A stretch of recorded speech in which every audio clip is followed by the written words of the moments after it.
بەناوی خوای بەبەزەیی و بەخشندە خۆشحاڵم کە لا ئەڵقەی ژمارە 29 بەرنامەی نووسین و یادەوەری بە خزمەت ئێوەی خۆشەویستەکەمەوە. خۆشەویستانم، ئەم جارە چینە سەر کتێبێکی تری مامۆستا، کتێبی خواناسی ئاین و ئیمان. ئەمەش یەکێکە لەو کتێبانەی کە لە دەی هەشتاکانە نووسراوە، بابەتکەلێکی گرنگی لەخۆ گرتووە. تەبان کتێبەکان گرنجەکان لەوە هەیە کە هەمیشە ژیانمان بە جۆرێکی تر پیشانێن، یعنی ژیان ئەگەر ئاها سێریکەی لە ڕوانگەی خۆتەوە یاخود ئەوەی کە گوترێ بە چاوی سەر سەیری بکەی ڕەنگە سەدحەیەک بێ یاخود با بڵێن پانتایەک بێ دەشتایەک بێ ببینی، بەڵام کتێبەکان پێمانەڵەن ژیان بەو شێوەیەش نییە، بەڵکو هەڵبەز و دابەز و هەندێک جار چیای بەرز و هەندێک جار پێدەشت و هەندێک جار ئەوەی کە دەگوترێ جۆرێک لە جۆرەکان ڕەنگە جنجاڵیشی تیابێ. ینی کتێبەکان پێمانەڵێن یاخود دەستمانەگرن پێمانەڵێن ئاوها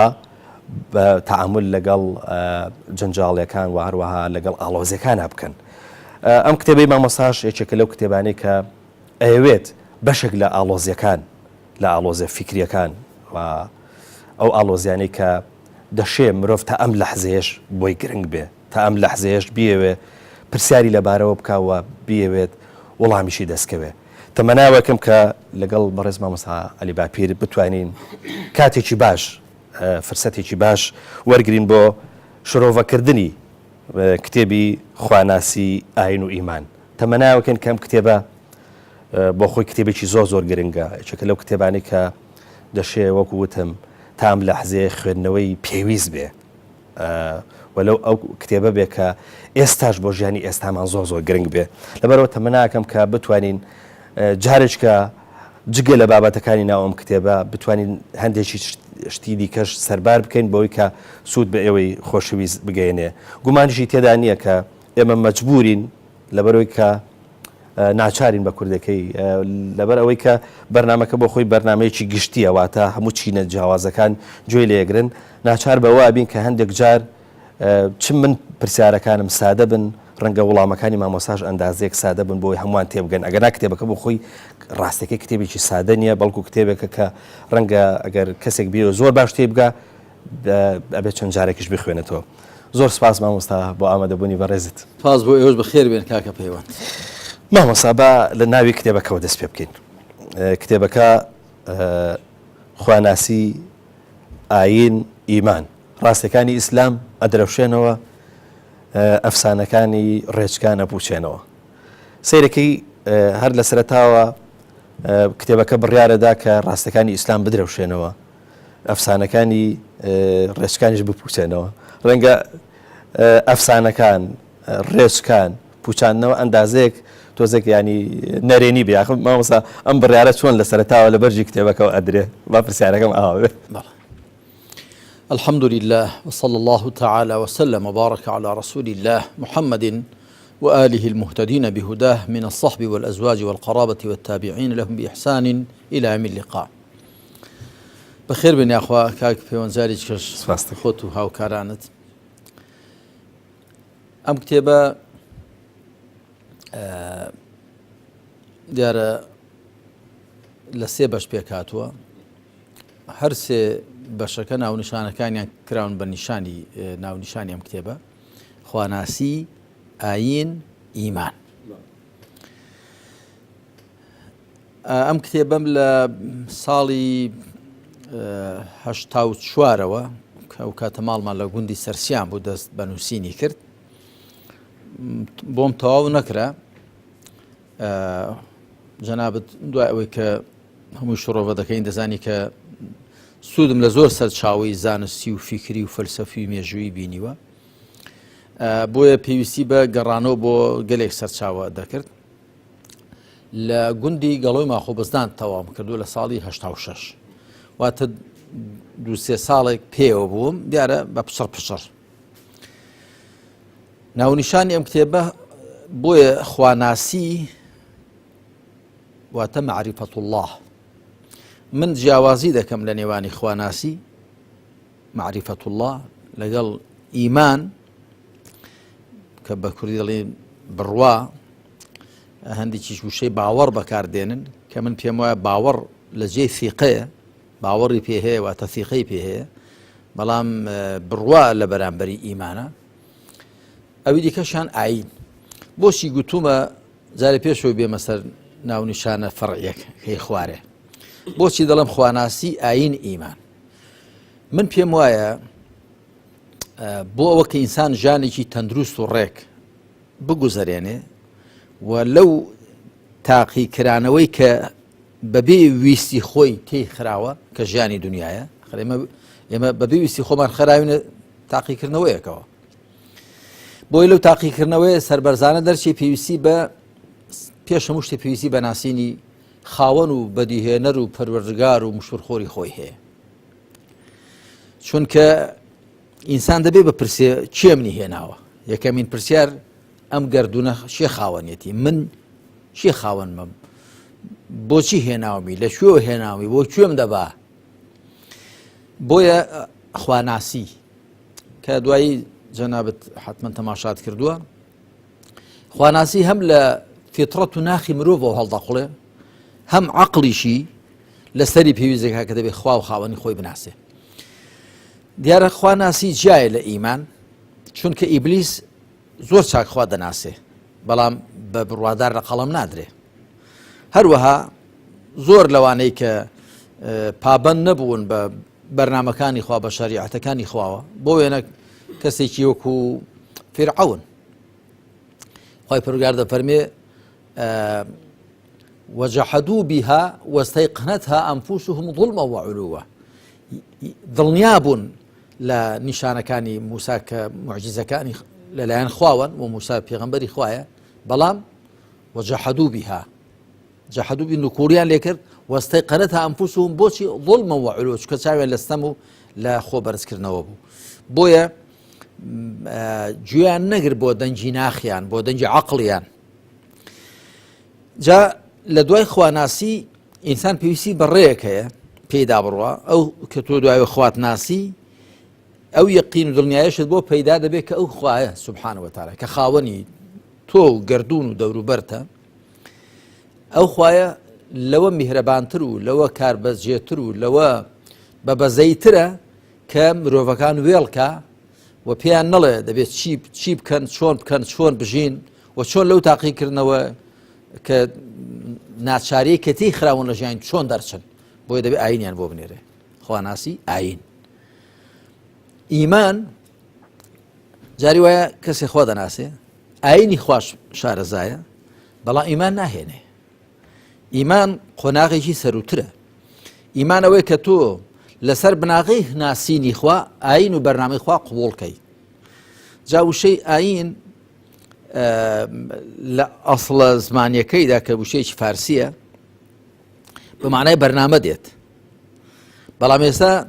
زۆربەی خەڵک ئەو چەمکواتایان بۆ وشەی ئاین دێتە زەینەوە، کەوا دەزان ئاین یعنی ئیلا دەبێت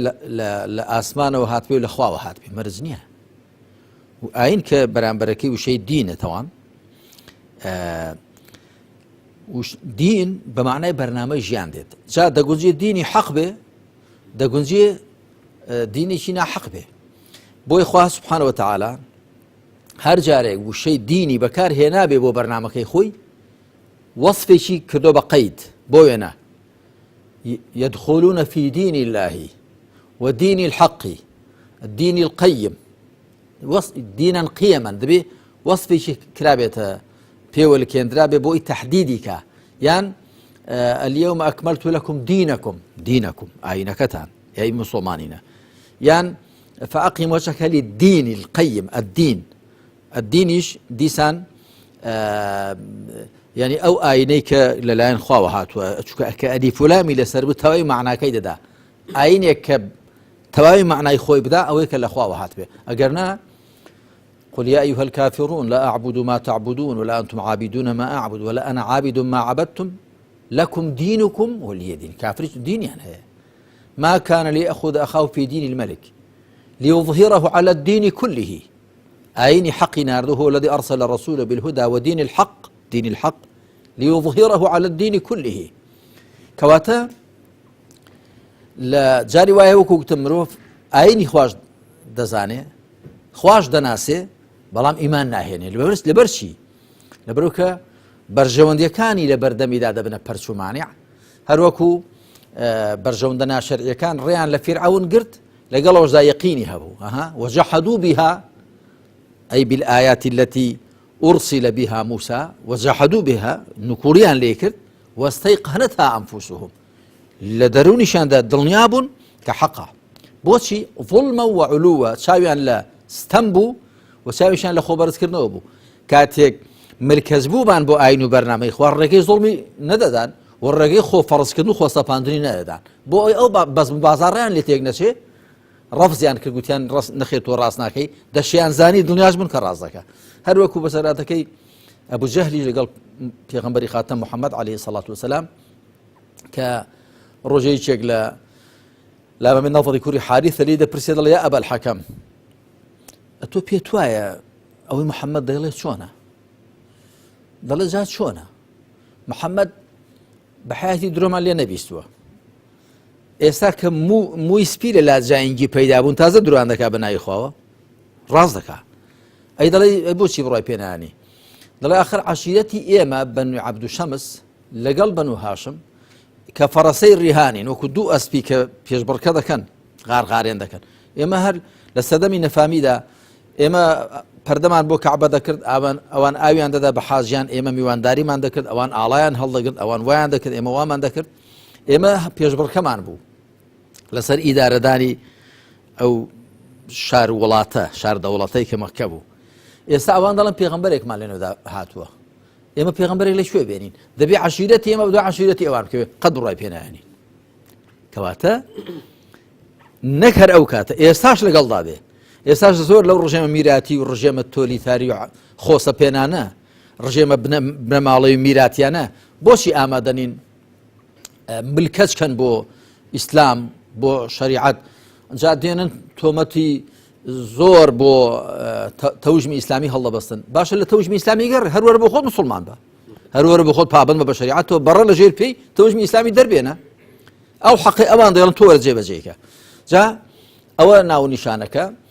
بەنسبەت ناونیشانەکەی خوارێ ئەگەر ئەڵێی بە لە زمنی بەرنامەکە ڕوونیکەین وەگەر خۆشت حەزەکەی شتێکی لەبارەوە بڵێ هەر پێما خۆشە ینی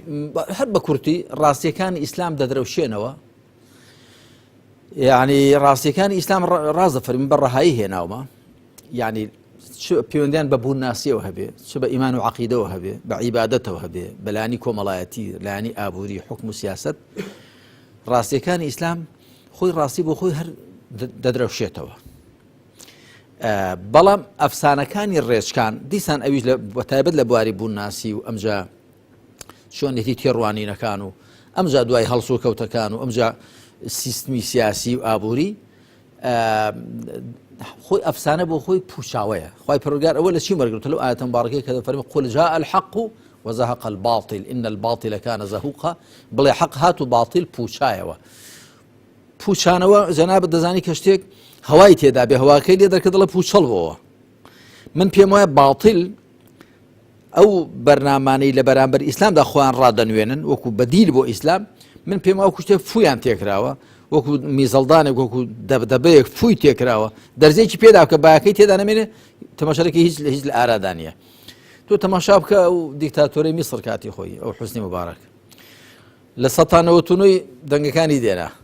ئەی دوایە و میسر لێ ڕاپەڕی ئێستا ئەو سیسیە ئێستا لە ئینتیخاباتدا دەیباتەوە بەڵام وەرە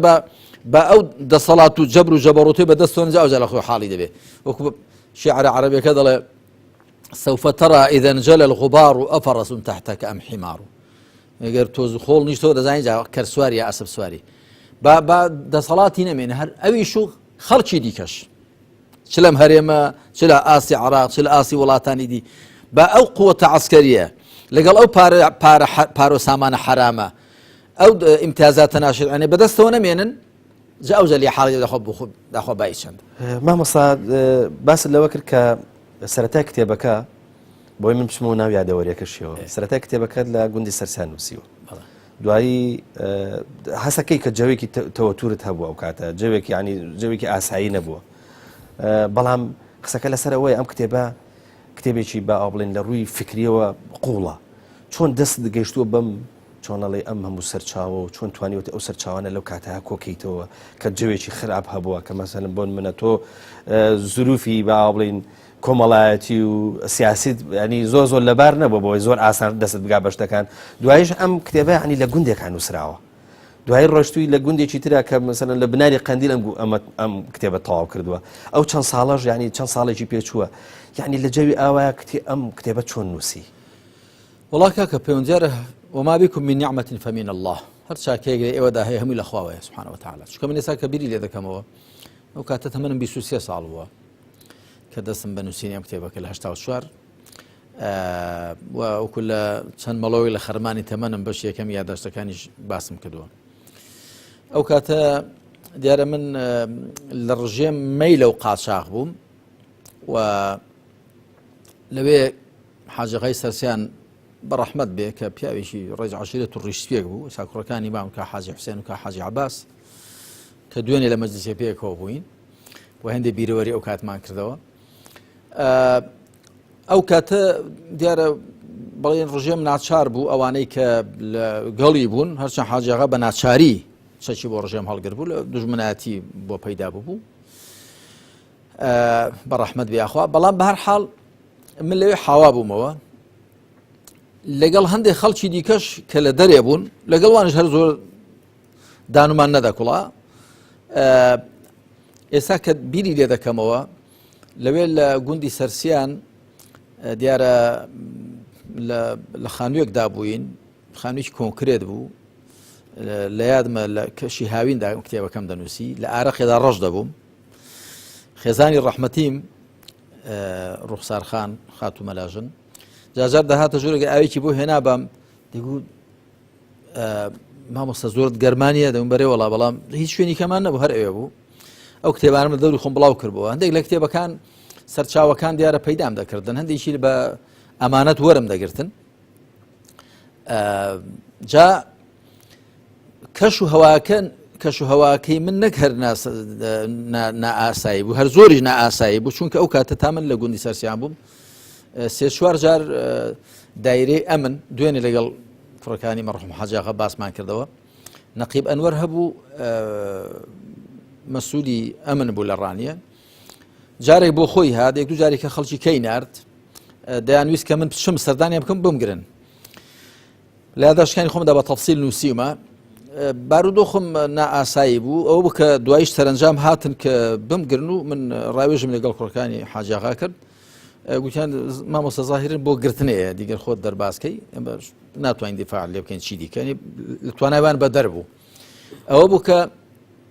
ماڵمان تێکنا و کتێبەکانم خستنە هەندێک گونیەوە و خێزانم گوت لە شوێنی خۆت پەنهان کە و خۆشم ڕۆیشتم بارودۆخەکە فعلان زۆر نائاسایی بوو و من ئەو تقریبەن ساڵێک و 8 مانگ لە گوندی سەرسیان بووم سواری سارە نەدەبووم یا بە دەریادا بە بەحرەکەدا بە بەلەم هەموو شۆم دەکرد یا بە پێیان چونکە سواری سارە بە بازگەکاندا دەڕۆیشت منیش مەیلە و قاچاق بووم لە ڕژێم هەرچەندە قاچاقی ڕسمی نەبووم چونکە من بە حساب ئیمامەتی ئیمتیحانی ئیمامەت و خیتابەتم لەم هەولێرەدا بوو بە ئیمام تەعین بووبووم لە مزگەوتی نوڕسی لە ڕانیە بەڵام بە شێوەیەکی خۆوان جوان نەیە داوای داخوا تۆر بەڕسمی مەلای خەتیبنی داخوا قاچاقی بە هەر حاڵ بە دوامدا دەگەڕانە بەرەوەی کە من ڕانەدەوەستان بەڕاستی جگەلەوەی کە لەوێ بوون لە گوندی سەرسیان حاوا بووم وەڵام دەگەڕام جەولەم دەکرد بە دەیەکاندا وتارم دەدا ئێساش لە یادمە لە دووکان کە قەزا بوو لێ وتارمدا وتاری جومعە کە هەر جۆرێک لە مغامەڕە و مجازەفە بوو لە گوندی شەدەڵە وتارمداوە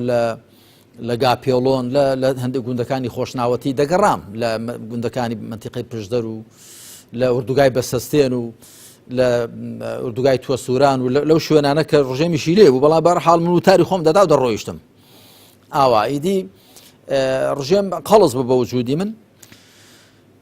و ئەگە بارودۆخەکەم نائاسایی بەڵام بارودۆخی دەرونی خۆم زۆر ئاسایی بوو وەزانیاریت ئینسان کاکە پەیوەند ئینسان تا لە دەرونی خۆیدا نەشێوێ شێوانی بارودۆخ زۆر زەرەری لێ نادا من لە یادمە هەندێک لە کتێبەکانی خۆم لە قەڵاتووکان تاریک بوو ژووری تاریک و گشتەمان هەبوون من لە هەر شوێنێک پێشمەرگایەتیم کردمان ماڵ خێزانیشم هەر لێوێ بووە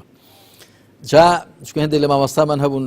سەردانیان دەکە بەڵام ماڵ حاڵیان لە سنە و لە شارەکاندا نابوو بەز من لە هەر شوێنەی بوو لەگەڵ پێشمەرەکان بوو خۆ ماڵم داڵم جا لە قەڵاتوکان لە یادمە ژوورەکەمان کە زستان دەبوو تاریک بوو هەم شار تاری بەڵام بە زستان بە تایبەتی هەور و هەڵاو بارانیش دەبارێ من لە بن سوانەی بۆی ڕووناک بێ لە بن سوانەکەی دانیش بوو لەسەر چیچکان ئاوا دەمنووسی برانی پێشمەرگەداتن مامۆستا ئاوا بۆ دەنووسرێ دەنگ بەڵە جازاریش باران لێی دەدا و ئێشاش دەستنووسەکان ماون باران لێی دەدا هەندێکی لێم ئەوە تێکەڵ دەبوو بەڵام کە ئینسان لە دەرونی خۆیدا ئارام بوو هێمن بوو لە نێوێدا شەپۆل و گەردەلول نەبوون با لە دەرێ هەژ بن زۆر تەسیری تێناکە حەقت ئاوایە ئەوەشتەوان ئەوەش بەڕاستی هەروەکو واقعێک باسی دەکەم بۆی ئەوەی کە قسەکانی مەدە بیستێ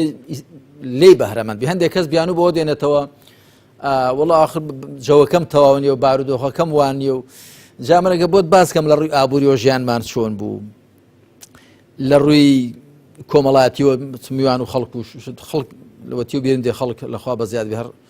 خۆشی ویستوین و سەردانی کردوین و پێشەوەی هاوسەرگیری بکەم و دوایش و ئەمجا کە چەند جار میوانمان هاتووە داماوین چی بۆ لێنێین خێزانم بە ڕەحمەت بێ زۆر کابان و لێزان و بەسەلی قەبوو دەچوو لەو ماڵ شتێکی پیادا کرد لەوێ شتێکی پیادا کرد و میوانمان هاتوو هەتا دوایی شتێکمانەگە دەهاتە دەست دەماندانەوە یعنی گەرەوە ئەوانت بۆ باسکەم ئەوە ئەوجا حاڵی دەبی کە بارودۆخەکەمان لە نائاساییتر بە بەڵام لەخوا بە زیاد بێ ئینشاڵڵا دڵمان بەخوا پەیوەست بووە و وەکو گوتمەوە بۆیە دەڵم بۆی خەڵک استفادە لەوە بکە ئەگەر ئینسان لە دەرونی خۆیدا ئارام و هێمن بوو و ئینشاڵڵا پەیوەست بوو بەخوای پەروەردگارەوە و هاندەر و پاڵنەرەکەی جا ئەگەر نووسینە ئەگەر کاری سیاسیە ئەگەر کەسابەتە هەرچی هەیە ڕازیکردنی خوا بوو ئامانجێکی گەورە بەرز و پیرۆزی هەبوو ئەو کاتە لە دەروونەوە کە نەشێوە شێوانی دەوروبەر کاریگەریشی وەڵام مامۆستا با تێکەڵیکەمەوە بە پرسیارێکی ئێستا بۆ لە مەمە پەیوەندی بە کتێبەکەەوە نییە کاواتە مەم وەڵامە بۆ ئەوانش کە ئەڵەن مامۆستا عەلی باپیر لە هەر بار و زروفێکی سیاسیا بێ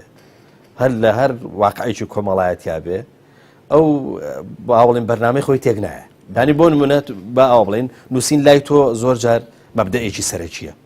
ئەڵێن مامۆستا ئەگەر بارودۆخەکە تەنانەت بارودۆخە لۆکاڵەکەی ناو حیزبی زۆر با ئەو بڵێن هێوریش نەبێ ئەو کاتی نووسین و کاتی بە ئەو بڵێن متاڵعی خۆی ناچە بدا بە ئیشەکانی تر ئەوە نەگریجی بە بابەتەکەدا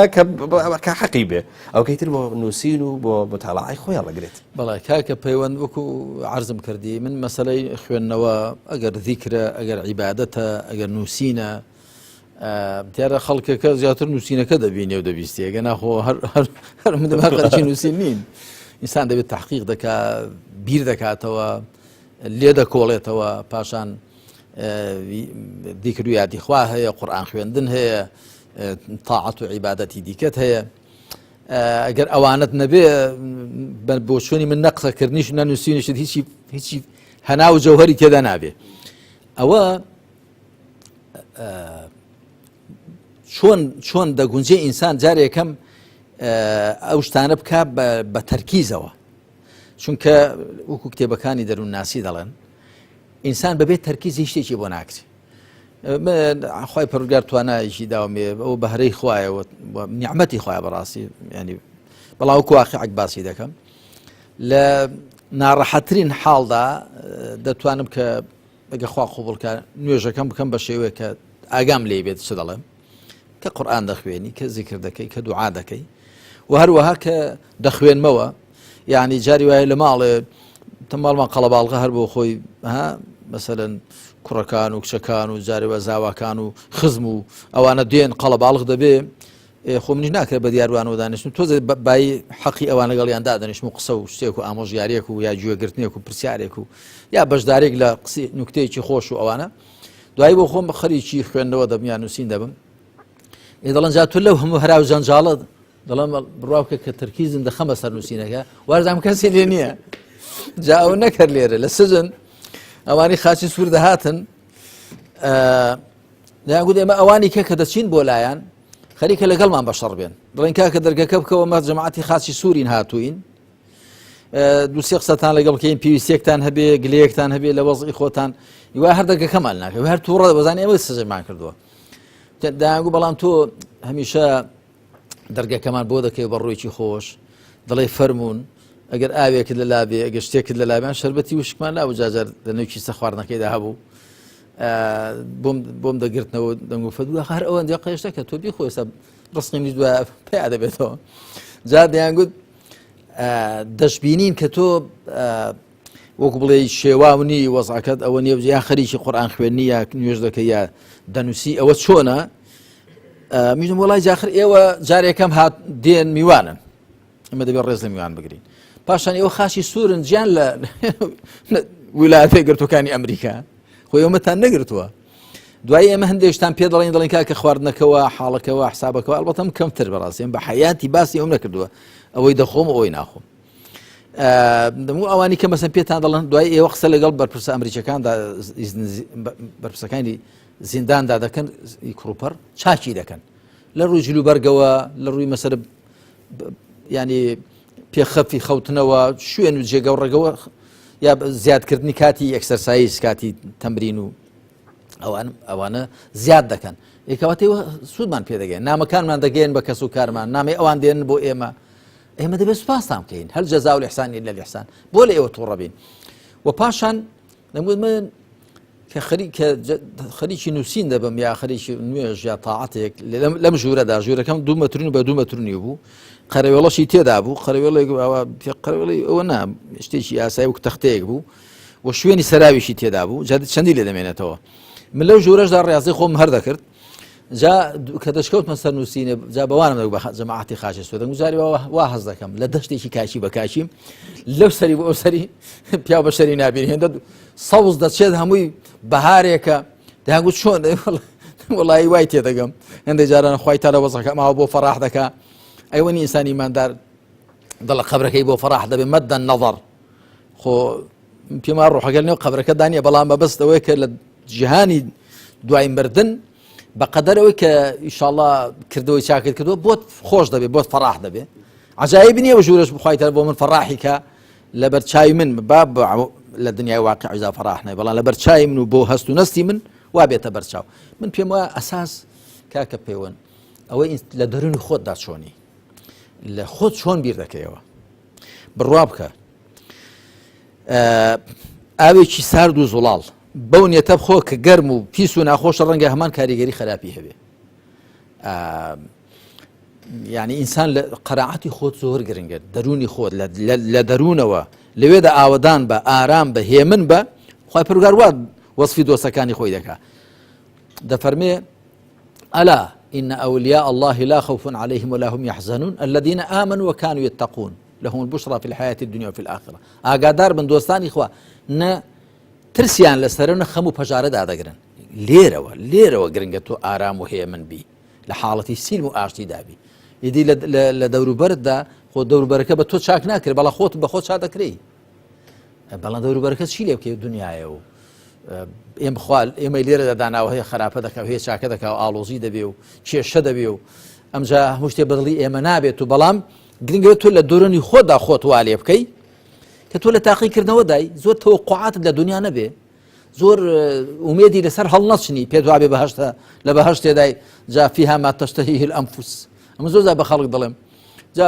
ماڵ و خێزان کوڕ و کەش خزب و خەڵک هەیە ناڕەزایی دەردەبڕێ ئەوە بۆ وابوو نەخۆش بوو ساغ بوو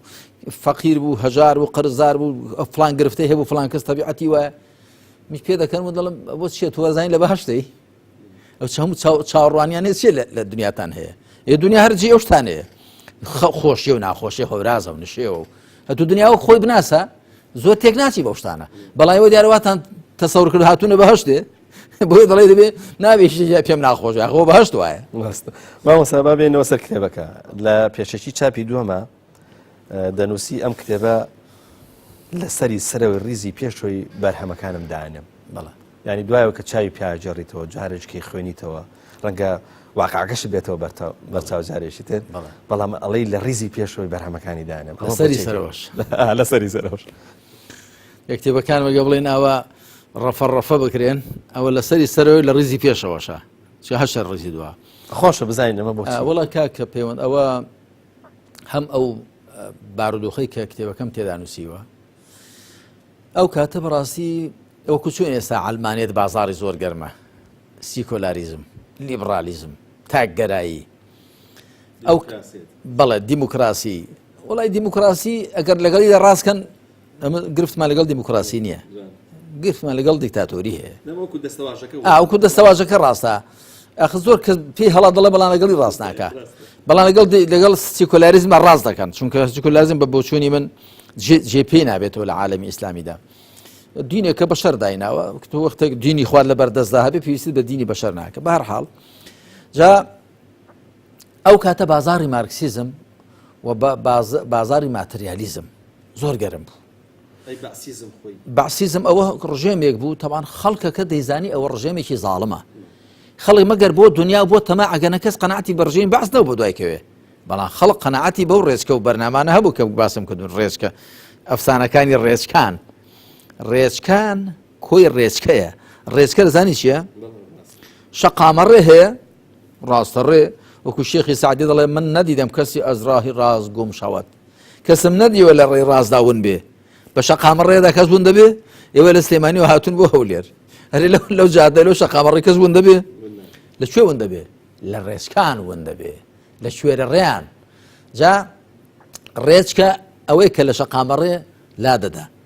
جا ڕەنگە ئەو تو لە ڕێ لە ئیسلێمانی ڕەنگە تو لە ڕێ پێ بڵێن یا لە کوردەوارەیە بزنە ڕێژ ئەڵێن بزنە ڕێژی پێ دەڵێن ئەوە مێگەل دەڕوا ئەوە شەقامەڕێیەک هەیە بزنێک ڕەنگە سەری لێ تێکچێ لا دەدا بزنێک بە تەنێ شوێن پێەکەی دەبێ ئەوە بزنە ڕێ با بە بزنێکی سەر لە شیاوە بێدا ڕێوە بەڵام مێگەلەکە بێرەدا ڕۆیشتووە خی پەروەردگار وشەی سوبولی بەکارهێناوە بۆ ڕێچکان وأن هذا صراطي مستقيما فاتبعوه ولا تتبعوا السبل فتفرق بكم عن سبيله وراس شقامي من شوين بكون بدواي الريشكان مكون قالنا للراس شقامي قاعدة ترازين جاء کاتێک ئینسان ڕاستە شەقام دەگری بە ئامان جد دەگەێنێ بەڵام کە دەکەویە سەر کوێرە ڕێیان و سەر ڕێچکان ڕێت لێ تێک دەچێت ئەو کاتە بازاری ڕێچکان گەرم بوو بۆیش وام گوتووە بازاری ڕێچکان گەرم بوو کاکە پەیوەند بڕوات بێ ئەو ئیسلام بەو شەمکوواتایی ئێستا کە بەرنامەی دین و ژینە دنیاداری و دینداری پێدەکرێ عیبادەت و سیاست کەسابەت و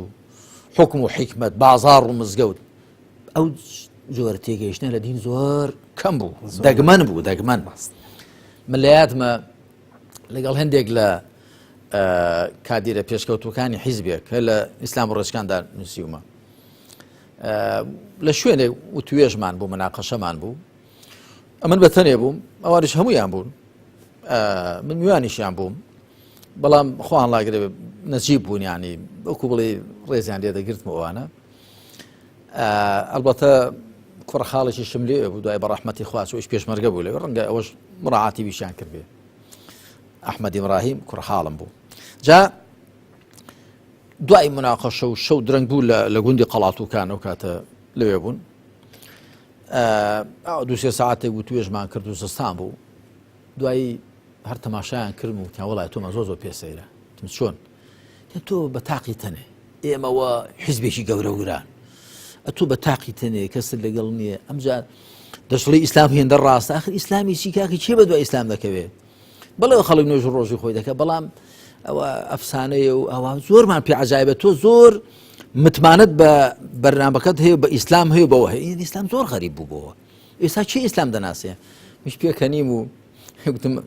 وتم بە بۆچوونی من ئێوە لە دنیاکە حاڵیم تا چۆن وتم بەڵای ئێوە ڕزان دنیا بەس ئەو مەقەڕ و ئەو حیزبەی ئێوە کە تێیدان با بە دنیا زۆر فراوانە مەخلوقاتی زۆر تێدا لەو دنیاە بەشەری زۆر تێدان ئومەتی ئیسلام دەزان چەند فراوانە ڕۆژهەڵات و ڕۆژئاوای دنیای داگرتووە کاکە سەدان وڵاتی مسلمانانی لێن ئێوە لێرە لە حیزبێکی مارکسیستی لینینیستیدان پێتان وایە دنیا هەر ئێوەن هەتا هەر کەسی لەگەڵ ئێوە لە نێو ئێوەدا بڕای باسی ئیسلامی کشتێکی غەریب بێ کاکە ئێوە دنیاکەتان لا بچووک بۆتەوە جا مەبەستمەوەیە کە کاتە کتێبەکە هەڵگری ئەم قورسایە بەڵێ هەڵگری قورسایەوە لە جەوێکی ئاوادا نووسراوە لە جەوێکی لە کەش و هەوایکی وادا کە ئیسلام من دەمویست بڵێم ئیسلام حقائقە کۆمەڵێک ڕاستیە چ بوو ناسیەکەی چ ئیمان و عەقیدەکەی چ عیبادەتەکەی چ سلوکیات و ڕەوشت و ڕەفتارەکەی چ سیستەمە کۆمەڵایەتیەکەی سیستەمە ئابوووریەکەی سیستەمە سیاسەکەی من دەمویست بڵێم بابە ئیسلام کۆمەڵێک حقائقە بەرامبەری ئیسلام ئەو ڕێچکانە ئیسلام بە ڕاستەشەقام داناوە ڕێچکەکانیش کۆمەڵێک ئەفسانە و بیری پڕپوشن زادەی فکری بەشەرن کە ویستوێتی ژیانی خۆیان پێڕێکخا بەڵام لەوەتی خوا مرۆڤی لەسەر زەوی داناوە هەر ئەو کاتانە خۆشی لە خۆی بینیوە هەر ئەو کاتانە هەستی بە بەختەوەری کردووە بەو شێوە ژیاوە کە مرۆڤایەتی لە خۆیدا بپارێزێ کە دەستی لە وحی خوا گیر بوو بێ ئەمە لەو جیهان بینیە قوڵەوە لەو حاڵەتی سیڕاع و ململانە توندەدا ئەو کتێبەوە ئەو ناونیشانەی بۆدان باشە بەس مامۆستا خەریکم بڵم نەحەقان نەبووە کە ئەو تەسەووریان بۆ تۆ بۆ دیدگای تۆ و هەروەها بۆ با بڵێن جیهان بینیە ئاینێک تۆ هەبوو بێ ئەزانی چی ئەوان ئەبینن واقعی کوردی مامەڵە یاخود با بڵێن دەست و پەنجە لەگەڵ دینداریەک نەرمەکات دیندارێکی زۆر زاتی زۆر لاواز ینی با بڵێن ئینسان ئەگەر ئەندازەیەک بەشی خۆی بکە یان نیکە بەڵام تۆ هاتووی ئەمەت خستۆتە ناو ڕوانگەیەکی فکری و حەرەکیەوە یعنی ئەوان ڕەنگە تێگەشت بن کە تۆ خەریکی چیت ینی بەتەماچی بۆیە من لەو ڕانگەەوە ئەڵم ڕەنگە ئەوان تەسەوری ئەوان کرد بێ ئەو دینداری تۆ ئەو دینداریان یەک کە ئەوان باو بڵم بینیویانە ها زۆر جارێمە شتێکە بیستین هەچەنە هینەکە دیارە ینی پرسیارکردنەکە یاخۆ با بڵێن بۆچوونەکە بۆچوونێکی دروست نییە ینی ئەڵە فلان کەس ئەڵێ دینێکی تازەی هێناوە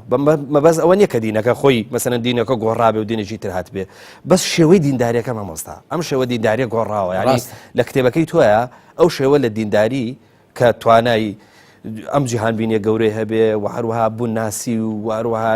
بەعاو بڵێن لە ڕوانگە کۆمەڵایەتی و سیاسی و نازانم ئەمانە دەست و پەنجە نەرمکە ڕاستی دیندارێکی تازە بووە ڕاستە بۆیان بۆیە تەحملیشان زۆر نەکرد ڕاستە جان نەکەر ئەوەندە من لە یادمە لە نێوزەنگ بۆ یا لە زەڵێ بوو ئەوە لەو ساڵی هەشتایەکان لە مقڕێک لامدا پشوێکمدا و میوان و چاچیان بۆ هێنام ئاوەکم خواردو و دوایی هەندی قسەم بۆ کردن بەرپرسی ئەو بارەگایە نازم بەخوا فەرماندەی تی بویا کرد بوو دوایی بیستم ئەڵۆتە لەوێ نا بەسەر خۆی نێنا بەڵام باسی مارکسیزم و لینینیزم و باسی ئیسلام و قسەی خۆم هەر دەکرد ینی بیستم دوایی مەقڕەکەی پێچا بوو کتی کاکەم خوا حافیز ئەم بەڕاستی بڕوان بەوە نەما و ئەوانە خەڵکی دیکە هەبوو کە من قسەم لەگەڵدا دەکرد ئەوەندە کارتێکراو دەبوون ئێستاش لە یادمە دیمانەکەم لەبەر چاوە بەرپرسی بارەگایەکە دەستی خستن هەردوو پەنجەی خستنە گوێی ئەویشتم بۆ وا دەکەی توڵا حەزم لێنی گوێم لەو قسانەی تۆ بێ لە میوانیشیان بوو منەش دەکرا بڵێ ئەجا بۆیە دەڵم تۆ ئەدەبوو نەجابەتیان لەگەڵ بەخەرج دەدا ئەمیشتم دە تۆ زانی چ بکە تۆ پەنجەکانت دەرێنە یەکتم گوێ هەڵخە ئەگە بە دڵت بۆ وەریگرە آخر دەترسم قەناعەتم بۆ پەیدا بێ دەترسم بچێتە گوێم قەناعەتم بۆ پەیدا بێ یەکتم زا خۆ کە قەناعەتت بۆ پەیدا بوو بە عەقڵت بوو مانە دیارە شتێکی باشە دەگو ناوەڵا هیچ شتێک لەوەی خۆمان باشتر نییە و ئەوەی تۆ بڵێ هەر نیەتە مێشکمەوە خۆ ئاگادارە ئاوە دەستی لە گوێی نابێ دەکتم باشە کاکە دەست دەرێنە من بە خۆ من نابێ سەغڵەتتان بکەم ئەمە قسەکان کۆتایی پێدێن بوو جەنابی خۆت عەزیەت مەدە هیچی دیگەشکە خۆت عەزیەت مەدە جا ڕاستە خۆی ئەو شێوە لە ئیسلام گیانەکەم کە ئیسلامی هەڵقوڵاوە لە قورئان و سونەت ئەو شێوە لە دینداری موسڵمانەتی و ئیسلام کاکە پەیوەند جێ ناهێڵێتەوە بۆ شتی دیکە من جارێک لە یادداشتەکانی خۆمدا نووسیوە هەندێک لە بەرپرسانی پاسۆکم بینین لە بەرامبەر معلومە وەڵاهی دێک بوو ئێستا لە ڕەنگە لە یادداشتەکاندا نووسی بیشم بەڵام ئێستا لە یادم نییە هەندێکیان لە سلێمانی بینیونەوەکتیان ئێمە لەوێ بووینەوە کاتەوە لەو ئەو بڵێ کاگڕێبین هەردی و کاگ ئاسۆس هەردی ئەوان کەوتە هەندێکی کەس بووین لە یادمە قسەی خۆشم لەگەڵکردن تەمان لەمە بە نیوڕۆ میوانی ئەوان بووین بخوا پێمە پەتاتەشیان هەبوو جا یان نازانم نیوڕۆ لەوێ بووین یاخۆ لاماندا چاکمان لا خواردنەوە هەندێک قسەم بۆ کردن دوایی بە سوحبەت ومەرە بیستومە دەڵن پاسۆک خورماش ناخۆن لەبەرەوەی کە هی عەرەبانە تومەچەند خورما میوەیەکی عالەمیە لە زۆر دنیادا هەیە ئەوە لەوەدا قسەمان کردو من باسی کوردایەتیم بۆ کردن کە کاکە کوردایەتی لە سووسێکی ژەواڵی ئیسلامدایە کوردایەتی لەگە مسلمانتی خۆ تێک ناگیرێن کەسێ مسلمانێک بەڕاستی بێ دڵسۆزی دێ بە وڵات و نەتەوەی خۆی دوایی چێک لە بەرپرسەکانی ئەو بارگایە ئەو کە لەوێ بوون دیکاکە وەکو تۆ دەڵێ بەڕاستی تۆ هیچ نێشتەوە بۆ ئێمەمانان گوتم چۆن ئەوتی ئیسلام حکم سیاسەتی تێدا بێ و کوردایەتی تێدا بێ و نەتەوایەتی تێدا بێ و ئەوەی خزمەتی تێدا بێ ئەوەی تیابێ ئەخر ئێمە چ بکەین دەکتم کاکە خەتای من چی ئیسلام هیچ بۆشایی ناهێڵێتەوە هیچ کلێنی تێدانین بە پینەپەڕۆ ڕێچکان پینەیکەی ئەی خوای پەروەردگار بۆ بەخۆڕایی دەفەرمێ ئەلیەومە ئەکمەلت لەکم دینەکم وأتممت عليكم نعمتي ورضيت لكم الإسلام دينا أمر ئاینەکەتانم بۆ تەواو کردن نیعمەتی خۆم بە تاوی بەسەر داڕشتن ئیسلامیشم بە بەرنامە بۆ پەسەند کردن کاکە ئاینی تێر و تەواو نابێ شوێن کەوتوانی خۆی ناچار بکە بکەونە سوال و سەدەقەی ئەم لاولا دەبێ وەڵام بۆی هەم پرسیارەکانیان بێ مامەسا هەر پێشەچیەکەی کردوتە بە چەند خاڵێک بەس لە خاڵی سێمان نووسیت هەر کەس لە کاتی خوێندنەوەی ئەم کتێبەدا هەستی بە زیبری و توندی هەندێک تعبیر کرد بەوە عوزر بۆ نووسەر بێنێتەوە کە ئەو کەش و هەوا فیکری و نەفسی و سیاسی سەرەتای هەشتاکان وای خواستووە مامۆستا حەزەکەم لەگەڵ پرسیارێکی خۆمان تێکەڵی کەم ئەوش ئەوەیە هەندێک کەس بە ئێستا حکمی ڕابردووە دەن مەسەرەن بۆ نمونە ئێستا بیر لە مەشەدێک لە مەشەدەکانی مێژووەکەنەوە ئەهێنن بۆ ئێستا حکمێ دەن ئەم با بڵێن ئەو پاساوهێنانەوەی جەنابە دەگەرە بە دروست بێت تعبیرەکە ببوورە یعنی بەوەی کاگەر وشەیەکی زبر هەبێ ئەچەنە من ئەمەم زۆر پێجوانە ینی لەوەی کە تۆ ینی هەوڵت داوە لەم کتێبەیە دەستەواژەی زۆر نەرم بەکاربێنی هەتا ئەوە تێشتۆتەوە بەوەی کە ئەگەر وشەیەکی زبریش هەبێ زبریشی تێدا زبریشی تێدا بۆ دوای دەیگێ باشە دەیگێ قسەکە لەسەرەوەی بۆچی ئێمە سەر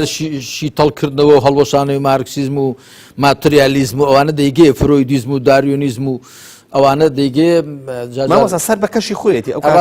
ئەم تعبیرە بۆ ئەوانش ڕەوا بووە بۆ بەرامبەرەکان شەڕەوا بووە بە قسەکە لەسەرەوەی تۆ بۆچی ئەتەوێ ئەم دینە بێنیتەوە بەهانە بێنیتەوە وڵا بۆیە جارێ کوردواری خۆمان دەڵێن کەس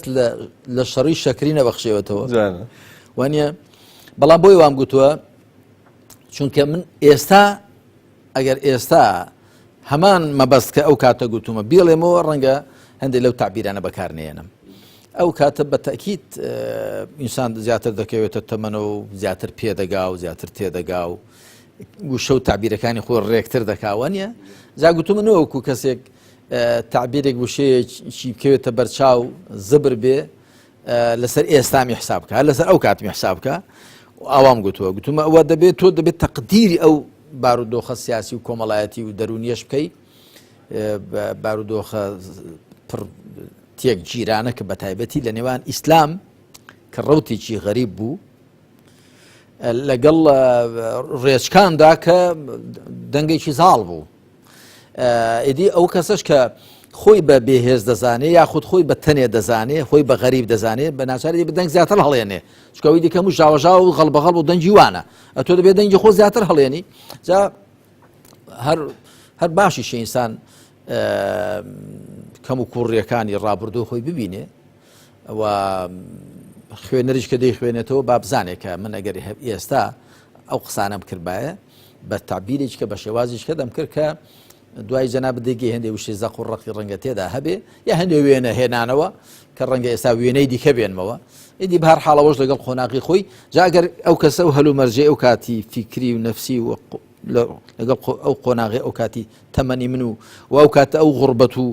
نامۆیەی کە بۆ ئیسلام هات بۆ پێشێ کاکە پەیوەندە خەڵکێک هەر پێیان وابوو کە بە تایبەتی لە نێو بە برادەرانی کە بڵێن لە دەرێ بوون و کوردایەتیان دەکرد جا بە هەموویانەوە بەبێ هەڵاواردن ئەوەی کە مارکسیستیش نەبوو باغێکی لە خۆی دەدا بیستومە دەڵێن کوڕە دەوڵەمەند چۆتە دەرێ ئەمە خەڵک خۆیان بۆ ئەنجێڕامەوە قاتێکی نوێی لەبەردا بووە شوانێک گاوانێکی دیوە کاکە وەرە با قاتەکان بگۆڕن و کاکە ئاخرەوەی تۆ قاتێکی بوزووی لەبەردا بوو یا قاتێکی نوێ فەتاح پاشان نوێ کاکە خەرەوەی تۆ چاتر لێم کاکە دەزانم ئاخرە تۆ ئەوەی خۆتم دێمژێ و خۆم دەدەم بە تۆ بۆ چکە ئەو کاتە وا ئەوە دەگوترا کە ئەوە حیزبێکی پرۆلیتارە ئێ باشە دەبێ بەرگەکەشی پرۆلیتارانە بێ پینەی پێوە بێ شەق و شڕ بێ ئاشودم بلا پرۆلیتانێکی تەواحیارە زە تەماشای ئەو کوردبینی و ئەو ڕواڵەت بینیە تەماشایان داخوا جلو بەرگەکەی چۆنە با بەمیم و ئێرە چۆنە قەزیەوە نێ داخۆ جەمەدانیەکەی چۆنە ئەی بن جەمەدانیەکەی چی تێدایە وەنێ کاکە جا ئەو کاتە وەکو گوتمەوەش عوزر و پاساوێک دەدا بە من کە ئەو کاتەوە لە جێوێکی وادا بووە کە لە خەڵکێکی زۆر من هەر لە پێشێکی ئەمە کتێبەشدا نووسیومە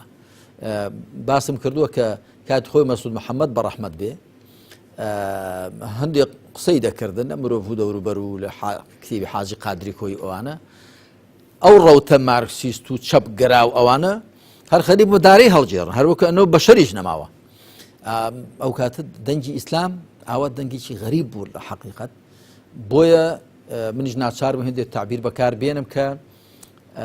قەرەبووی ئەو غوربەت و نامۆیە بکاتەوە بە بەرامبەرەکانیش بڵێم کە ئەگەنا من ئێستا وە کتێبی دیکەم هەیە تەوژمی ئیسلامی و عەلمانی و خاڵە هاوبەش و جیاوازەکانیان چاو لە وەڵێرە یەکسەر گوتومە ئەفسانەکانی ڕێچکان دەپوچێنەوە بۆ ئەوەندە لێ نەگەڕام بڵێم ئەفسانەکان گوتومە هی ڕێچکان ئەمجا گوتومە دەست پوچێنەوە چاو لێ زۆر زەخاوەنیوە زۆر ڕەخە بەڵام ئێستا دەڵێم خاڵە هاوبەش و جیاوازەکان مەمزین چین خۆ هەر هەمان ئەفسانان باز دەکەم لە کتێبی تەوژمی ئیسلامی و عەلمانی بەڵام بە تعبیریش کرد دەڵێ بۆی کە کابرا لەی نەسڵەمێتەوە ئەو کاتە بیستومە کە ئەوە قووەتێکی معنەیە بێ بۆ خەڵکی موسڵمان و دیندار و ئیسلامی باوەڕ و متمانەی زیاتری بەخۆی بێ هەرەوەی دیکەش دەبەرێک ڕاچوونی ئیسلام و ڕێچکان وانە دەبەرێک ڕاچوون ئیسلام و ڕێچکان ئیسلام وەکو ڕاستە شەقای و کێوێک ڕێچەکە شوێرە ڕێ و وردە ڕێ و بزنە ڕێ ئەوە دیارە جەوەکە وای خواستوە کە ئەو تعبیرانە بەکار لەماوە ساڵقەی ژمارە 29مان کۆتایی هات ئەبێت لێتر بمان بۆری ئەوەی تر هەڵەگریمە زۆر باشە کاک پێوەن ئەم هەر خەریکی ئەوە بوون جارێ بزانین ناونیشان و ڕاستە هەڵدەگرێ ئەم کتێبە هەڵدەگرێت جەنابیشت پیاوێکی وردی پرسیاری وردەکەی ئیدی هەندێشتی دێنیەوە بیر من حەقیقەت کە ڕەنگە لە یادداشتەکانیشمدا نەمنووسی بن بەڵام دەمهێنیەوە بیرەوە منیش دیارە هەندێشت باز دەکەم کە ئومێدم وایە بینەران و بیستەرانی بەڕێز لیان بەهرەمەند بن. باشە زۆر سپاس دەکەین بەڕێز مام سعلی باپیر. بەڵە خۆشەویستان بەم شێوە گەشتینە ئەڵقەی ژمارە 29 تاکو دیدارێکی تر تاکو ئەڵقەیەکی تر هەمووتان بەخوای گەورە ئاسپێڵ خواتان